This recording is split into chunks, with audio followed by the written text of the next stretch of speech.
BaseballTalkRadio.com presents MLB This Week. It's the MLB This Week podcast, and this week we're talking all about the Midsummer Classic, MLB All-Star Game.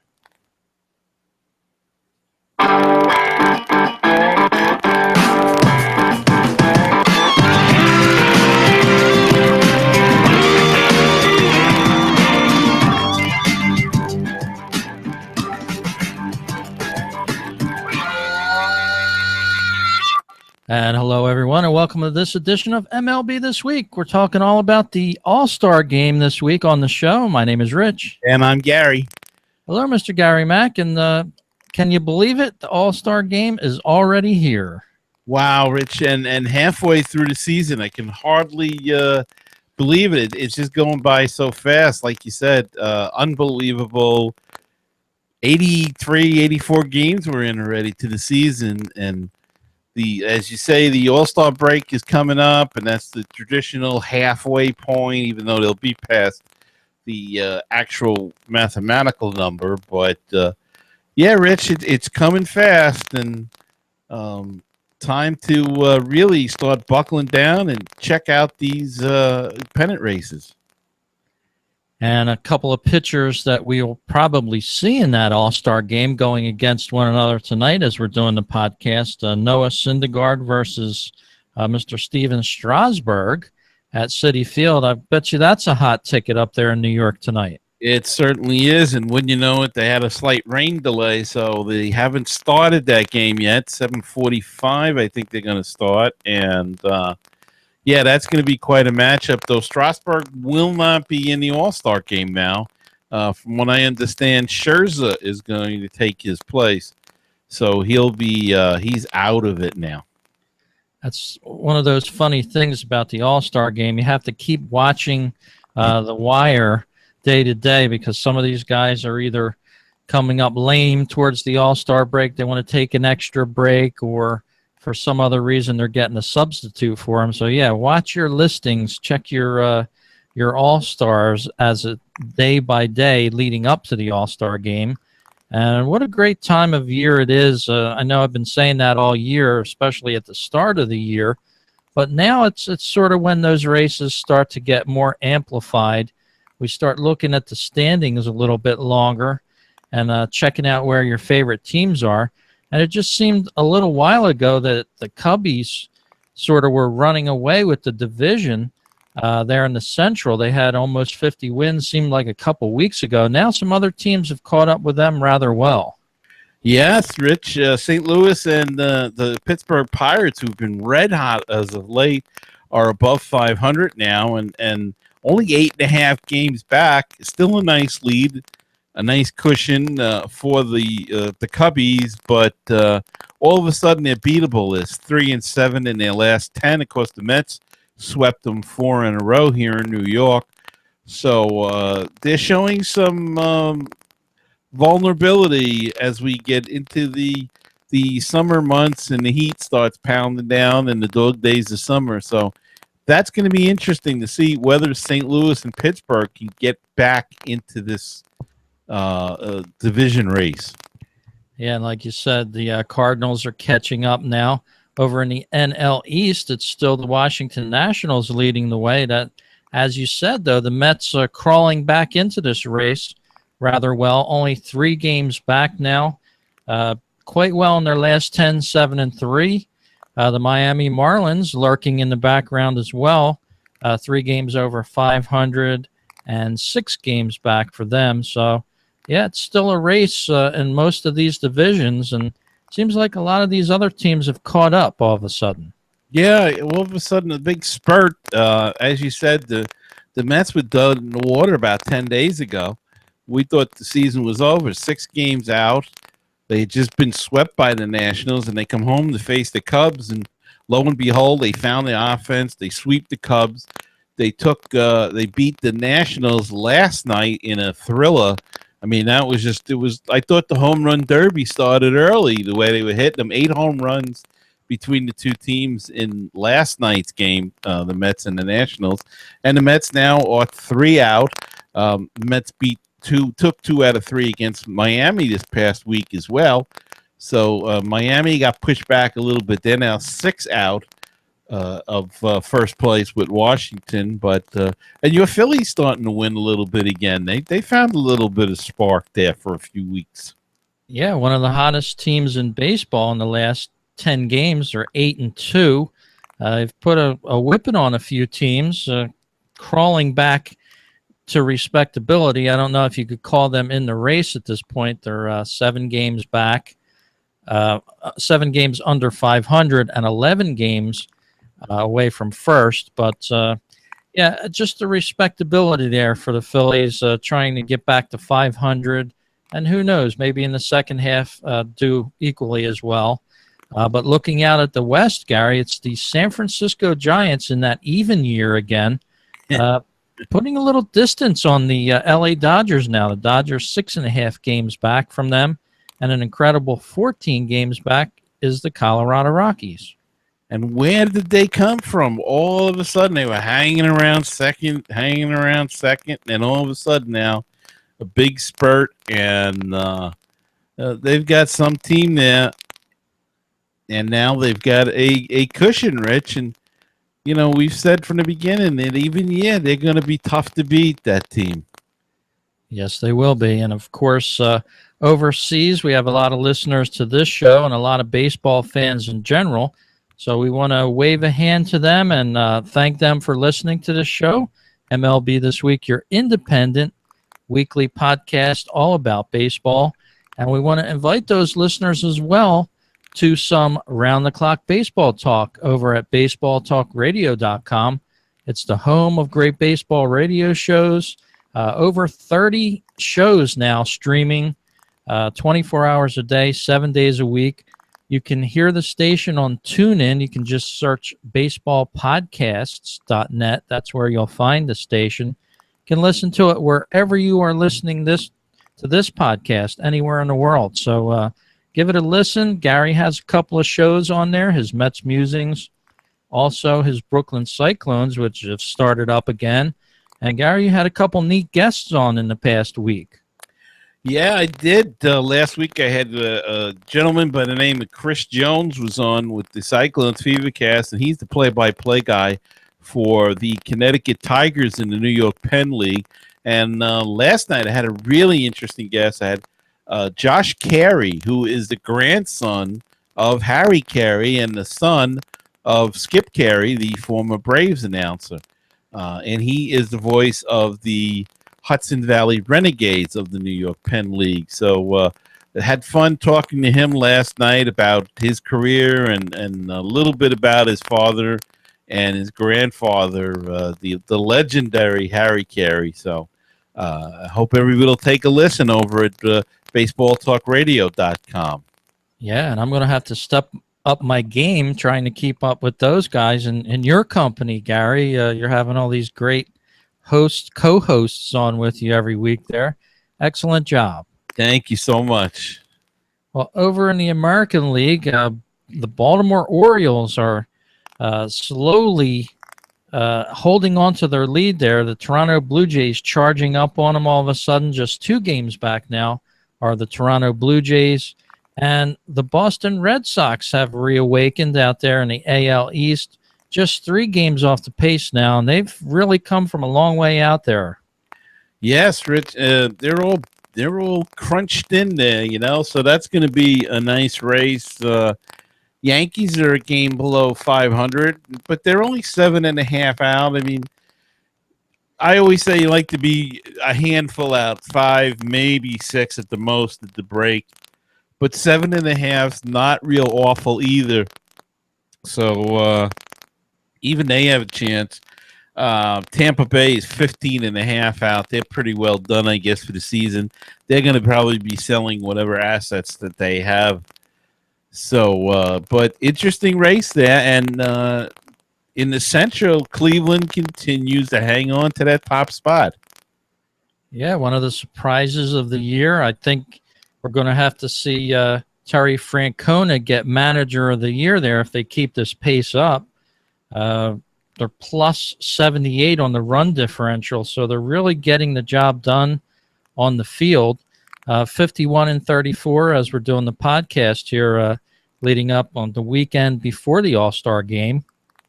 And the Detroit Tigers sort of hanging in there along with the Kansas City Royals now and the Chicago White Sox all grouped in there together. So they're all looking to make a run in the second half. Another good race, and that's going to be real interesting because of their only apart by half a game. Kansas City and White Sox are tied for third there, 7 games out. And, of course, Detroit's in 6.5 games out. But the Cleveland's got a good pitching staff, Rich, and it'll be interesting to see if they can hold on through the second half. That's for sure. And out there in the West, it's the Texas Rangers at 53-34, commanding sort of lead over the Houston Astros, which have recovered in the last couple of weeks. They're plus 29 in the run differential for them. 7-3 in their last 10 are the Astros, so they're 46-40, and they could be making a run in the second half. Yeah, it looks like they're creeping a little closer. I think on our last show, I think they were 8 out, and now that they've cut that down to a game and a half, picked up a game and a half, so they may have a run in them. As you said, Rich, they're 7-3 in their last 10, and Texas is 3-7, so they've made up a little bit of gap there. They closed that gap a little bit, and they could be tough. They're a good young team. We said that last year. They won that division, or they got the wild card, last year. But they're definitely a playoff contender and back in the hunt for the wild card as well as the division. Yes, indeed. And let's just take a little peek at the wild cards at this point in the season. If the season were to end today, it would be the Toronto Blue Jays and the Boston Red Sox as your wild cards in the American League. And over in the National, I think this will make you happy, Gary. It's the New York Mets and the LA Dodgers. Yes, and the Mets look like they've got a half a game lead there. So I guess if it ended, the game would be in New York. Yes, it would. That would be amazing. Always look forward to the playoff times of the year, but we have a whole other half of baseball to talk about, and especially on this show, we're going to cover a lot of the All-Star game for you. And why don't you kick off a little bit of All-Star roster talk for us? Who made the team? Who are we going to see starting on the field? Well, Rich, a lot of controversy again this year, probably not as much as last year, but more, in the National League this year is the entire infield is made up of the Chicago Cubs. We have Anthony Rizzo at first and Ben Zobrist at second, the shortstop Addison Russell, and third base Chris Bryant. And that's really where the controversy is coming in. Addison Russell probably does not deserve to be the starting shortstop for the National League. It should have been Corey Seager of the LA Dodgers, but they stuffed the ballot boxes, and he was able to sneak in. Same thing could be said at second base in one of the closest races where Daniel Murphy lost by 88 votes to Ben Zobrist. And really, with the year Daniel Murphy's having 346, 15 homers, 59 RBI, he should be starting for the National League as well. But again, as we say every year, it's sort of a popularity contest, and he wasn't voted in.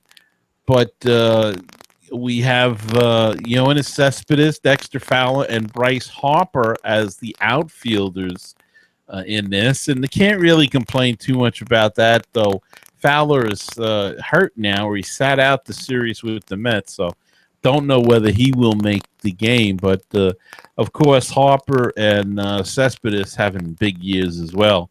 And, of course, got to get that Met in there with a Met manager, so he'll be there. And the pitching staff, we don't know who's going to start yet, but Kershaw is on the DL, so he won't be at the game. but Arrieta, Bumgarner, Cologne, and Bumgarner now will not play in the game. Bartolo Colon is taking his place on the roster because I think Bumgarner is going on Sunday. So there's no sense having him, and I'm sure that the Giants don't want him pitching an inning just for the sake of pitching an inning in the All-Star game. So then we have Johnny Cueto, who I would imagine would be the starter, either him or Strasburg. No, Strasburg's not going now. So it could be Scherzer, but I think they would give it to Cueto, who I think is pitching tonight, but I can't swear to that. And Jose Fernandez, the great young pitcher from the Marlins. Kenley Jansen, the Dodgers closer. Jeurys Familia from the Mets. I can't even get his own name right. With 31 saves. Kershaw, of course, was named, and he gets the recognition, but he is on the DL. Lester, Mark Milan, Melanson from Pittsburgh, AJ Ramos, Fernando Rodney, now with the Marlins, Max Scherzer, Noah Syndergaard almost forgot my own guy again, the Mets, and Julio Teheran, Nolan Arenado, Matt Carpenter. These are all the scrubs now. Diaz, the shortstop from St. Louis, Adam Duvall, Paul Goldschmidt, of course, Cargo from Colorado, Odubel Herrera made it from the Phillies, Jonathan Lucroy from the Brewers, Marcelo Osuna from the Miami Marlins, Will Myers from the Padres, and Daniel Murphy was named to the team. And today, the final vote guys, the extra guys that the fans got to vote on, they were named. And in the NL, it was Brandon Belt of the San Francisco Giants. So he'll be at this year's All-Star game that's the National League squad. Do you want to take the American League, or do you want me to do it? Yeah, I'll run through the American League here. At catcher, the starters here, Salvador Perez for the Royals. First base is Eric Hosmer for the Royals as well. Second base, Jose Altuve, Astros. Third base, Manny Machado for the Baltimore Orioles. At shortstop, Xander Bogaerts. In the outfield, we have Mookie Betts, Jackie Bradley, both from the Red Sox there. And Mike Trout, of course, from the Los Angeles Angels. At DH, you'll have David Ortiz, his last year this year. So we're going to say goodbye to Big Papi, and he's going to be on the starting squad this year for the American League. Over in the reserves, Stephen Voigt, Athletics, Matt Wieters from the Orioles, Miguel Cabrera. He's usually a first pick All-Star, but this year he's a reserve.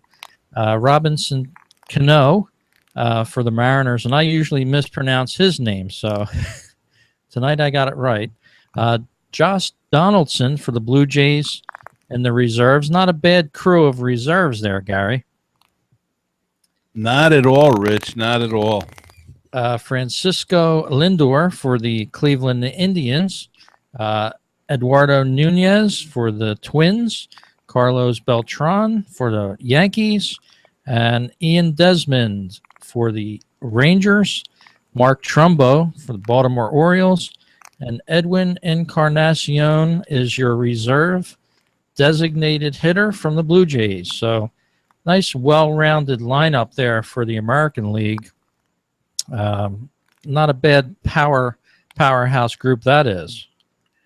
Do we really need a reserve DH? Just in case Big Papi gets tired. Over on the pitching staff, it's Dylan Bechances for the Yankees, Brad Brock for the Orioles, and I probably mispronounced his name, Zach Britton for the Orioles, Alex Colme for the Rays, Wade Davis with the Royals, Marco Estrada with the Blue Jays, none other than Cole Hamels with the Texas Rangers, Will Harris for the Houston Astros, Kelvin Herrera is with the Royals, Craig Kimbrell with the Red Sox, Andrew Miller with the Yanks, Danny Salazar with the Indians, Chris Sale, and Stephen Wright round out the pitchers for the American League. And sounds like a pretty good pitching staff there as well, Rich. Yeah, and the final vote candidates this year, with an interesting way for the fans to take advantage of that, vote for their favorite player or who they think should be in. Ian Kinsler, Evan Longoria, Dustin Pedroia, Michael Saunders, and George Springer were all in the running for this. And do you have the winner of that one? Yes. You got a drum roll for me? Yeah, let me get the drum out here. Give me a moment here. I got it under the chair here, so I've got to actually dust it off a little bit. There's a little dust on this drum. Hasn't been played in a while here. Yeah. Let me get that drum started here. Here's my sticks. And the winner is Michael Saunders, Toronto Blue Jays. He is the final vote candidate and winner, and he will go to the All-Star game representing the Blue Jays. Very cool. So we have a winner there. Always good to be voted in by the fans. Yes, it is.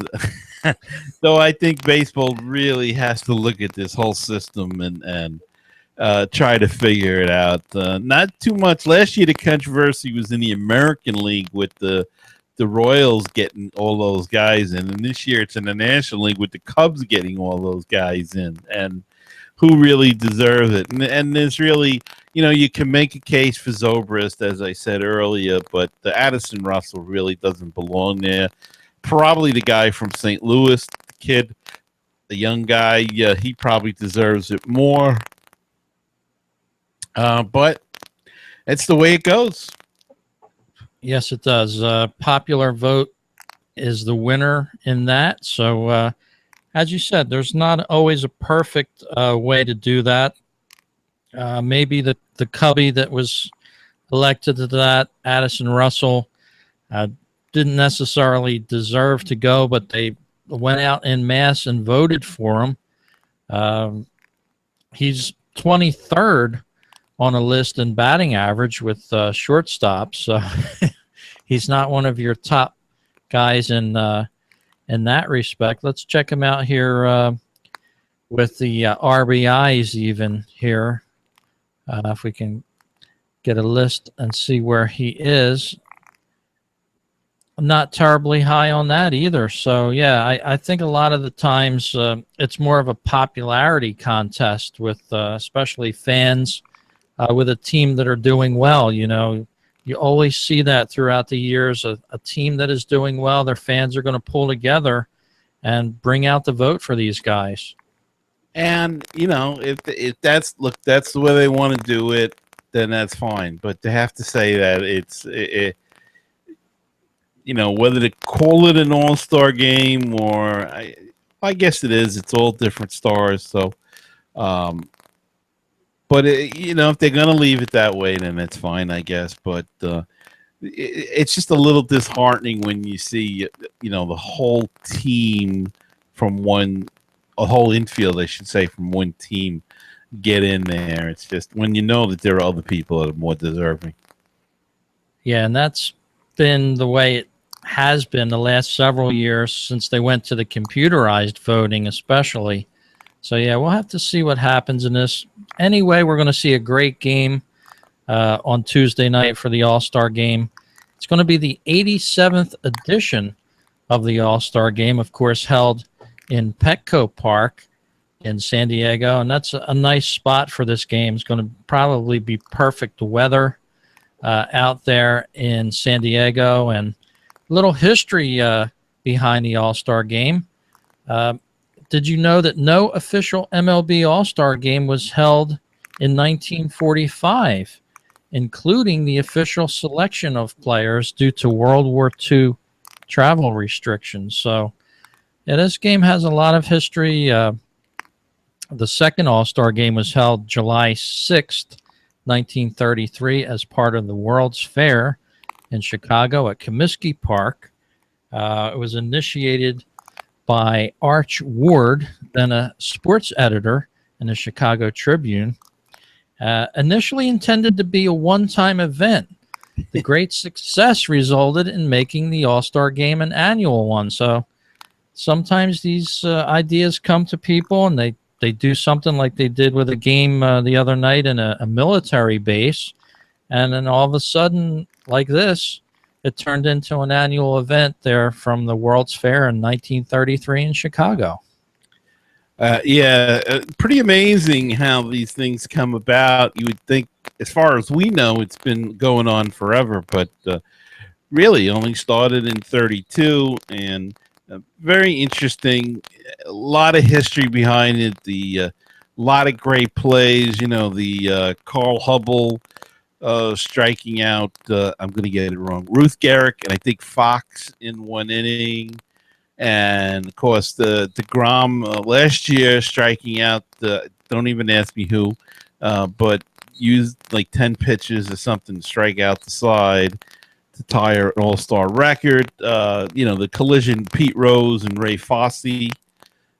Just a whole bunch of Reggie Jackson hitting the tape measure home runs and whatnot, and just all of that kind of history going along. And it's probably the best all-star game of all the major sports. It's really still a game where they actually try,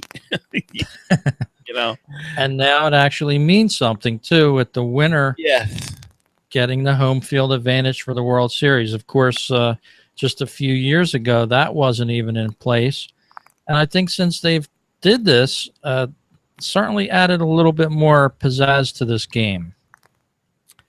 It adds more to it, but guys still beg out of the game because they want the 3 days off, and it's kind of a tough call. I understand it. Now, you'd never hear that 20 years ago, 30 years ago, or long ago. I mean, there was a couple of times in the 60s where they played 2 all-star games. And some of the guys, it was only a few years, may have only been 2 years, but some of those guys played on both of those games. So it padded their stats pretty nice, with their all-star stats. But it's a interesting game if the announcers don't ruin it. And before that, Rich, we have the home run derby as well. So it's and the futures game. So now it's a whole big thing. They try to tie it all together. It's the showcase for the Major League Baseball the whole week, and it's great for the fans in the city. And of course, we can talk a little bit about the home run derby if you'd like. Yeah, we'll have a story on that a little bit later in the show. But let me pass along some game programming notes that we got from MLB Network. Here, if you're watching our video version, we'll see that press release. The MLB Network to feature live and new original programming throughout the 2016 All-Star Week.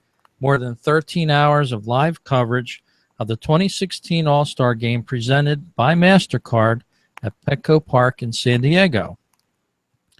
So actors Tom Selleck and Matthew Broderick narrating a series of episodes on MLB Network presents on Mark the Bird Fidrich, of course, of San Diego, and Hall of Fame electee Mike Piazza. So check that out this week leading up to the All-Star Game if you have the MLB Network.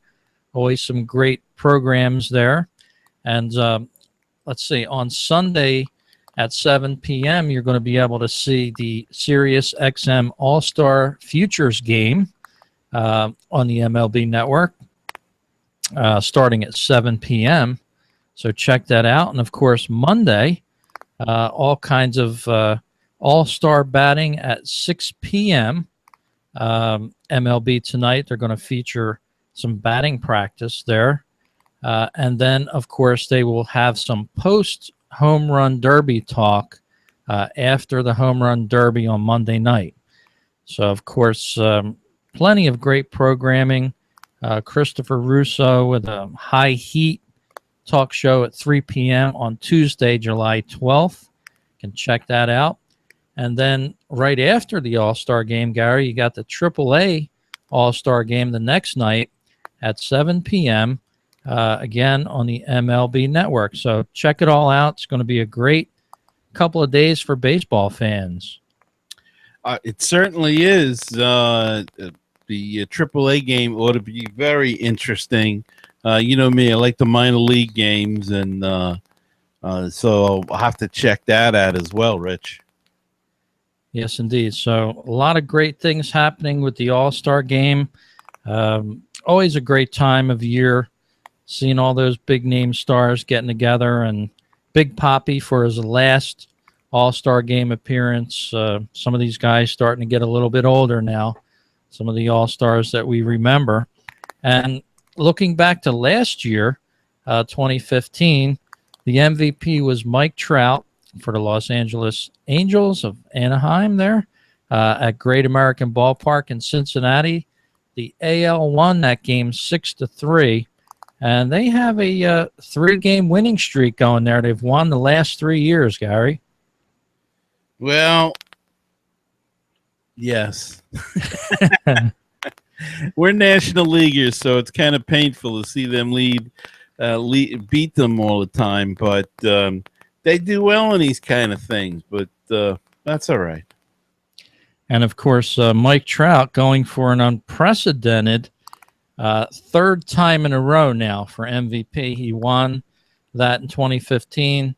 He won it in 2014. If he can do it in 2016, that would be amazing. I don't think anybody has won the MVP 3 times in a row. I could be wrong.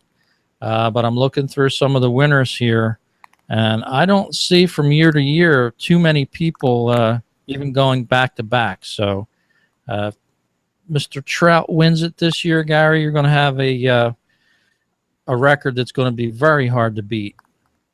Well, Rich, I know he's a Jersey boy, but he's not going to win it this year because I think the National League is going to take it this season. Okay, well, you're on record for that, so let's see if they can do it. All-Star Game, of course, we'll be talking all about the results of that in our next podcast. And you can check our show out on iTunes or Stitcher Radio as well. If you want to subscribe to the podcast, get us in your feed every week, every time we do a show. Please subscribe to our show there on iTunes and Stitcher Radio. If you want to follow us on Twitter, just go over to Twitter and follow at MLBThisWeek. And Gary, a ton of stories to bring up this week. Had to shorten them up a little bit due to our All-Star Game talk, but you have the first one up here. A ball hawk that previously had such a great time with fans and things like that is all of a sudden on the other side of it. Well, Rich, yeah, for those that don't know, ball hawking are guys, and there's quite a few of them now. Go to YouTube and you can watch some of the videos. Our guys and girls even that go to ball games go early, get in early, and try to get as many balls as they can. And of course, the king of it, I guess, is Zach Hampel, who I think he's up to 9,000 baseballs in his career, getting baseballs from either players throwing them up, catching home run balls. He's caught a couple of big home run balls, including A-Rod's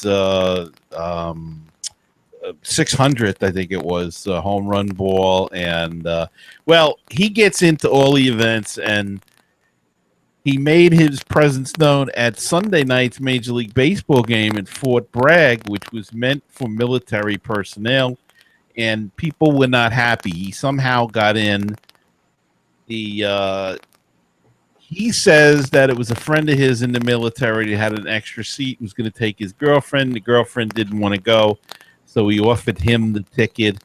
But he was known to be on, I think, Craigslist or maybe even Facebook and Twitter trying to buy a ticket. So it's kind of, nobody's really said anything how he got the ticket. He's sticking with his story. But a lot of people were not happy with the fact that he was there.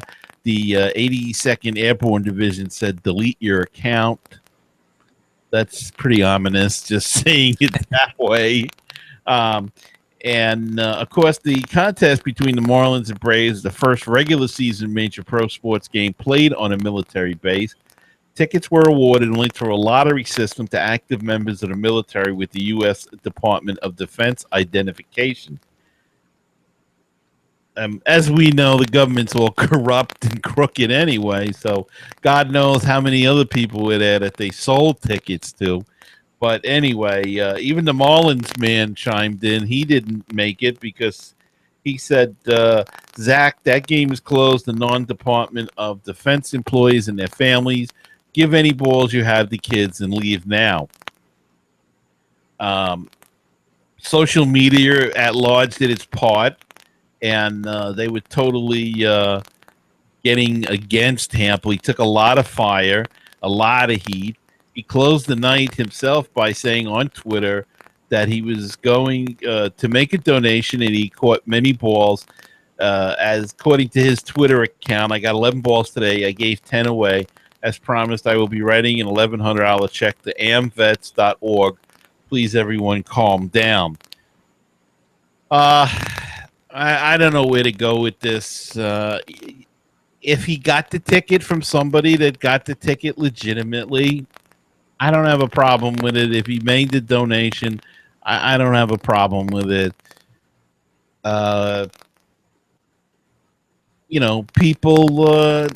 People. They're going to complain. There's something that they don't like. There was a petition even online to have him banned, get the commission to ban him from all stadiums. I don't get the point behind that. He'll show up at an event anyway. So it's just a little backlash by social media, and a lot of people that are anonymous get their jollies by attacking people. He shouldn't have been there. Should have had more common sense, and if he did get in, he shouldn't have broadcasted it all over Twitter. Sometimes you have to be use a little discretion, and not put all of this stuff out there. But he is a bit of a egomaniac. So, yeah, I've interviewed him a couple of years ago myself, and I think you've talked with him on your show as well, haven't you, Gary? I didn't talk to him on the show. I have talked to him. I talked to him at a Mets game one time, but I didn't really interview him per se. Yeah, it doesn't seem like he's that bad of a guy. And backing up on the story a little bit, the website Deadspin.com, which I'm not a big fan of, that I think they smear anybody that's in Deadspin. Social media wise, about 10 days ago, they had a story on Zach Hampel. He was at Yankee Stadium. There was a home run hit. He was going for the ball. Somebody else was going for the ball. They knocked into one another, and then he started complaining on Twitter that he got body slammed. This was on June 30th. He sent out a tweet that, he dropped the ball because he got body slammed. And there was a writer called Barry Pacheski, I believe his name is pronounced, on Deadspin, wrote a terrible article on him, just really threw him under the bus, so to speak. Said Ballhawk, the headline read, Ballhawk Zach Hampel throws fit because someone else wanted a baseball.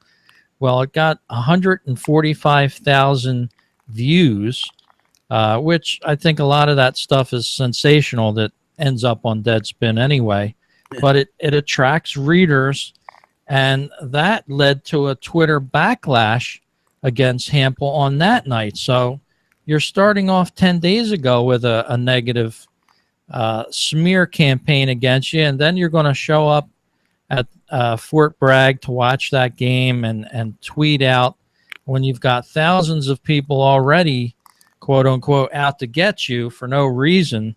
I think Zach Campbell should take the rest of the season off and just keep a low profile.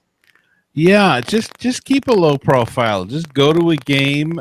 Don't bring your videographer with you, and just you want to go get the baseballs. Go ahead, but just keep it on the low key style, and don't broadcast it all over the place because you're not in the best of graces now with everyone.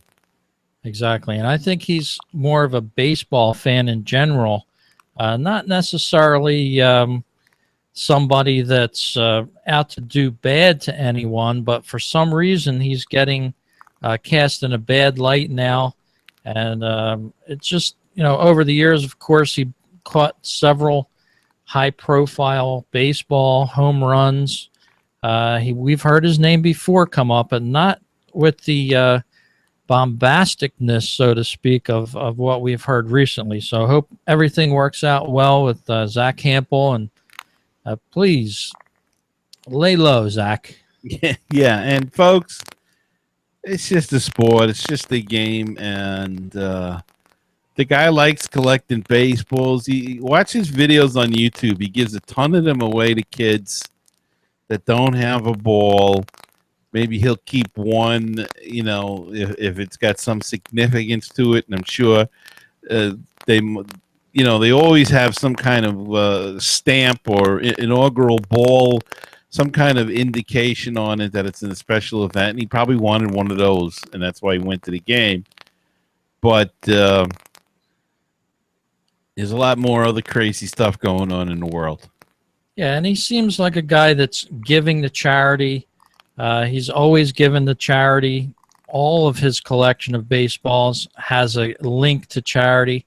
So he's probably done 1,000 times more for charity and for people that are disadvantaged, that need help, so to speak. So, yeah, the guy's not a bad guy. So I think they should just cut him a little slack there, especially with the 82nd Airborne saying delete your account like that.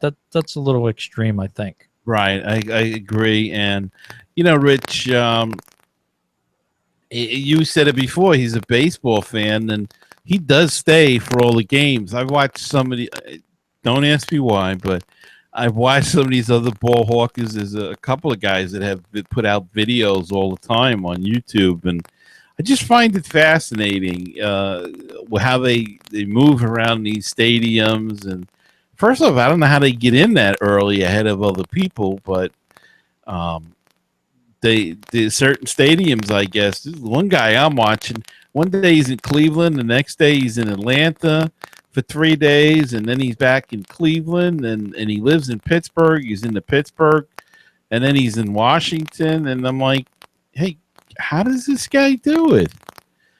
It just amazes me, I got to go to work. I got to earn a living. Is there any money in this? This guy making money on YouTube with his ball hawking videos, but I don't even think he stays for the game half the time. So I don't know if they got some of these ballparks, maybe they have a special price. You can come in and just do the ball hawking and then leave. I don't know. I don't get the impression that he stays until the end of the game. If you watch a Zach Campbell video, he's always there at the end of the game, stays the entire game, and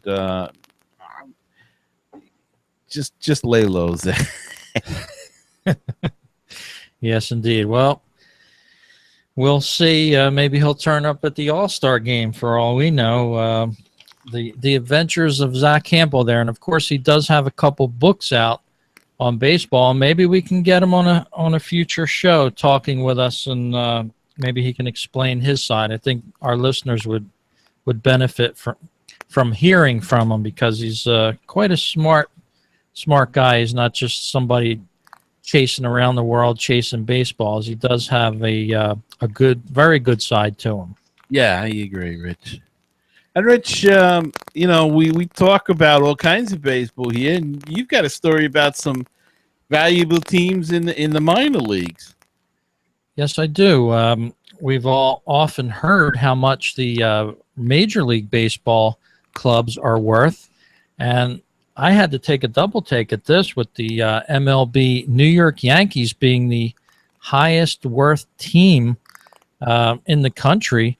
They're up to $1.85 billion worth. There are the Yankees. That's a big number to me. In second place for the Major League Baseball is the LA Dodgers at $1.4 billion, and currently the Boston Red Sox coming in third at $1 billion. But this article recently appeared on Forbes.com, and it talks about minor league baseball, and a lot of these teams hold nice values as well. The Sacramento River Cats are one of the top MILB teams in the country. The 20 most valuable teams are now worth an average of $37.5 million, up almost 35% from 2013, when Forbes last published the MILB values. So Sacramento is tops on the list, the sport's most valuable team, valued at $49 million. So that's quite a chunk of change for your little minor league baseball clubs. Coming in second, also in Northern California, is the AAA affiliate. And of course, Sacramento there is affiliated with the Oakland Athletics, but there's some other teams that are worth great money as well. Rounding out a few of the best teams here, let's look at a couple of them. Second on the list behind the River Cats are the Charlotte Knights. So baseball down there in North Carolina, also attracting a lot of fans. They boasted an attendance total of 670,000 fans last season, an average of almost 9,500 per game, broke down to 9,428 per game. And that was the highest in minor league baseball. So they're packing them in down there in Charlotte, North Carolina. So great story there. A lot of these clubs are making some big profits. The Las Vegas 51s of the Pacific Coast League are in the top 5 as well, Gary. So, yeah, a lot of this stuff isn't about baseball. Some of it's about money, and some of these teams are making some great cash. I'm a little surprised about the 51s being in there, though, because they play in a terrible facility. It's really old and decrepit, but nice to see they're worth some money. Yes, indeed. So if you get a chance, go over to Forbes.com and search out minor league baseball's most valuable teams there. A lot of them starting to creep up in value, and of course, a lot of these tickets are starting to cost more as well. A lot of the times you'd go for $8 and $10. Now those prices are starting to rise, even in the minor league systems, as the attendances pick up and demand sort of carries the day there with prices. So not as cheap as it used to be. Yes, that's true, but it's still cheaper than the major league. So you can still enjoy a night out with the family. Instead of costing you $50, it might cost you $100 now, but still reasonable. Yes, it is, and that segues into our next story. Some attendance figures released just ahead of the All-Star break and around the holiday of July 4th. Well, Rich, yeah, keeping with the minor league, such as you did just now, the July the 4th was a big day for a lot. The weekend was really big for a lot of the minor league teams. Your Reading Fighting Phillies set a franchise attendance record on Sunday night when 9,976 fans were on hand for the game against the Harrisburg Senators. The crowd that crowd eclipsed the previous top crowd of 9,970 from last August, and they had a large 4th of July fireworks show, and it was Military Appreciation Night, and the Fighting Phillies are in first place in the Eastern League, so that does help them. But they've having an average attendance of 5,922 fans per game, and that's pretty good for a Double-A team at that level. Also, the Long Island Ducks, the independent Atlantic League team out here on Long Island where I live, they broke the team's all-time attendance record in a 5-2 win over the Sugarland Skeeters, as 7,602 fans packed the club's 6,002-seat Bethpage ballpark. They have been attendance leaders in 13 of their 16 seasons of play, and they also added to the team's record all-time sellout count, which now stands at 656 games. The Birmingham Barons in the Class A Southern League, as well as the Jacksonville Suns, all had impressive numbers this past weekend and broke records. So, and the South Bend Cubs, the low-A team in the Midwest League, drew 8,000 fans to Four Winds Fields, the second largest crowd in team history. So all the minor leagues seem to be doing very well, and they say that baseball is losing fans, Rich, but it seems they're coming out in droves. Whether or not they're losing, they're not playing a game, they're still watching it. Yes, they are. So they're getting out to the ballpark, enjoying themselves, having a soda or something, and, of course, some of those nice treats that we talk about here on the podcast, some of those way out and wild foods that they're known to offer. Very awesome to hear that attendance is picking up. Well, in the last series with the Washington Nationals and the New York Mets, you probably saw this one, Gary. Bryce Harper enjoyed quieting his doubters after he hit a home run by holding his finger up to his mouth like, shh. He didn't want to hear them heckling him anymore, even though he did put up with a lot of boos during that game. In fact, during that series, they had a tweet by a couple of New York writers that the ranking of boos at Citi Field, Daniel Murphy rang in first place, Antonio Bastardo and Bryce Harper flip-flopped for second and third for loudest boos of the night there in Citi Field. And as you said, the Mets sort of did pretty well in the last week against the Cubbies. But Bryce Harper is a guy that wanted some more fun back into baseball.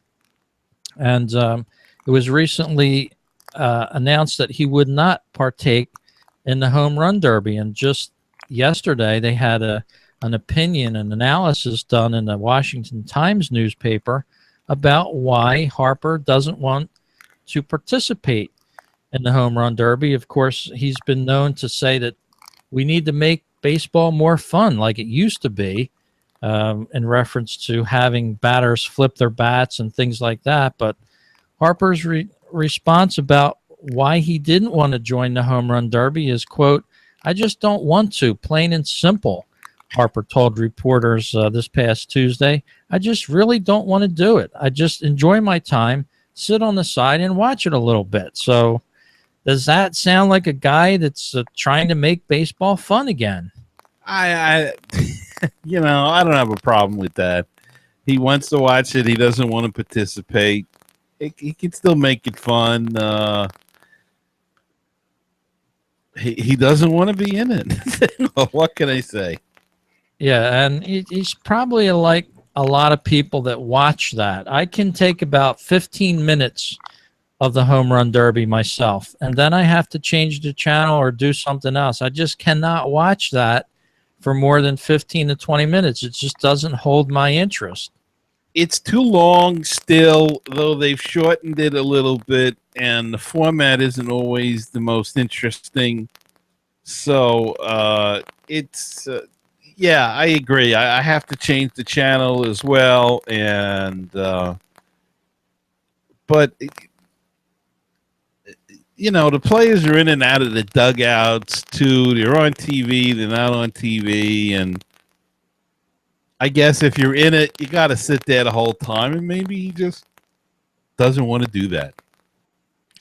So from Harper having a little fun with the crowd at Citi Field, shushing them, so to speak, after he hit a long home run, sort of making it fun up there a little bit, to now he's not going to participate maybe until 2018 when the Nationals are going to host the All-Star game, and that's when he says he might do it. So, Whippy, we got 2 more years to wait to see Bryce Harper possibly partake in the home run derby. And let me just say that the Met fans got the better of him last night, though, because when he shushed, I think that game made it 1-0, and the Mets went on to win the game. So he could shush all he wants. It was a little bit premature to shut them up because he didn't shut up the offense of the Mets. And, of course, so far Strasburg has shut them down tonight, but hopefully they'll be able to get warmed up. They're getting the Syndergaard a little bit tonight, so not quite the matchup we thought it was going to be, but well, very interesting there. We'll have to keep an eye on that. And you have our last story of the podcast, team unveiling finalists for a name change. Yeah, Rich, this seems to be the new thing around now, changing your name. The New Orleans Zephyrs of the Pacific Coast League AAA team have taken the next step towards a new identity as they have announced finalists for their Name the Team contest. Zephyrs has been the franchise's nickname going back to 1985 when the team was still located in Denver. The name followed the franchise when it moved to New Orleans in 1993, and it has stuck ever since.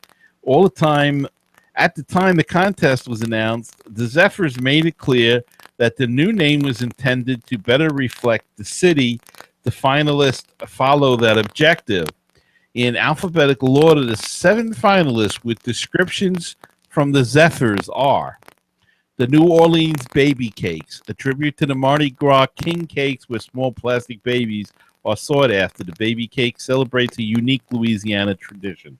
The New Orleans Crawfish pays tribute to those lovable and tasty critters we hold festivals for and who call New Orleans home. The New Orleans King Cakes. The King Cakes tradition bring families and community members together to celebrate the joyous season of Mardi Gras, just like minor league baseball draws families together. The New Orleans Night Owls. Both a play on words and an alliteration. Night Owls celebrates the New Orleans nightlife and a night out at the ballpark. The New Orleans Po' Boys, a tribute to the culinary capital of the Gulf Coast. This fun name falls in line with other wacky names minor league baseball is known for. The New Orleans Red Eyes. New Orleans Red Eyes honors Louisiana's crawfish festivals and the bright red crawfish New Orleans love. The New Orleans Tailgaters. You gotta climb it a little up there. Alligators are synonymous with Louisiana, and tailgating is synonymous with baseball. So voting began the other day, and actually it ends today. So the winner will be announced later this year, and the Zephyrs are one of 4 teams that will rebrand before the 2017 season. The others are the Binghamton Mets, the Lynchburg Hillcats, and the Staten Island Yankees. So teams looking to rebrand, change their name. I kind of like Zephyrs. I don't know why they're changing it, but as they say, they want to get something a little bit New Orleans, and we'll see which ones win the vote. Yeah, I think something along the lines of the Crawdads, maybe. something you can have, even the crawfish, because at Crawfish. least you can have a mascot or something, some kind of logo. Some of those things, it's going to be pretty impossible, but probably the worst names is the Binghamton Mets. Some of the names they have for their finalists are just ridiculous. I don't have it in front of me, but they're supposedly connected to the area, but the names just sound ridiculous. One of the names I do remember was the Binghamton Stud Muffins. And according to their explanation, it has something to do with carousels, and they had a carousel capital, a rocking horse. I don't know what the heck it is tied up in, but kind of a ridiculous name, and that'll probably be the one that they select. And the other team that's odd in their choice is the Staten Island Yankees. I mean, you would think they have a built-in audience there, but they feel in a way that having the Yankees name actually hurts them, because if you're not a New York Yankee fan, you may not come to the Staten Island games. And, a lot of times in the minor leagues, there are people that will go to the game and root for the team because it's a hometown team and not with their affiliation. I know when we went to up to Hudson Valley, there's a lot of folks up there that were Hudson Valley Renegades fans, but weren't not necessarily Tampa Bay Ray fans, but they rooted for the Renegades. So the Yankees feel that the connection is too strong with the Yankees, and they're looking for a Staten Island identity. I guess something like the Staten Island Ferryman, or who knows what they'll come up with for that. But they're holding a contest too. So changes around baseball, Rich, and now Major League Baseball will have to look at that slide rule once again, as that's causing some havoc. Yeah, and that's just wacky, in my opinion, to change your name like that. A lot of the draw is the major league teams. You've got some guys that are rehabbing. You might see players from another team playing on a minor league field. In my opinion, I think it's a big mistake to move away from your major league affiliation in that. But we'll have to see if this takes a big foothold here. I kind of like to hear the Binghamton Mets or the Staten Island Yankees. Then you know who they're affiliated with, at least. Well, I think, as I said, they feel it can hurt them because they don't get that hometown crowd. And if they change affiliations, then they have to change the name anyway. This way, if they have a name that's more generic to the area, I think they feel that they can then change. If they change affiliations with a different team, they don't have to go through a name change. So that could have something to do with it as well. That's for sure. So we'll keep an eye on that. Minor league teams changing their name midstream here. We hope you enjoyed this edition of MLB This Week. We hope you enjoyed the All-Star Game. And don't forget, send us an email. Stop by our website, MLBThisWeek.com. You can send us one on Twitter if there's something you'd like us to speak about, comment or suggestion, something like that. Let us know. We'd be glad to put it on the show. Gary, you enjoyed the All-Star Game as well, and I'm sure we'll have a whole lot to talk about on the other side of this game. You too, Rich. You enjoy it as well, and I'll see you next time.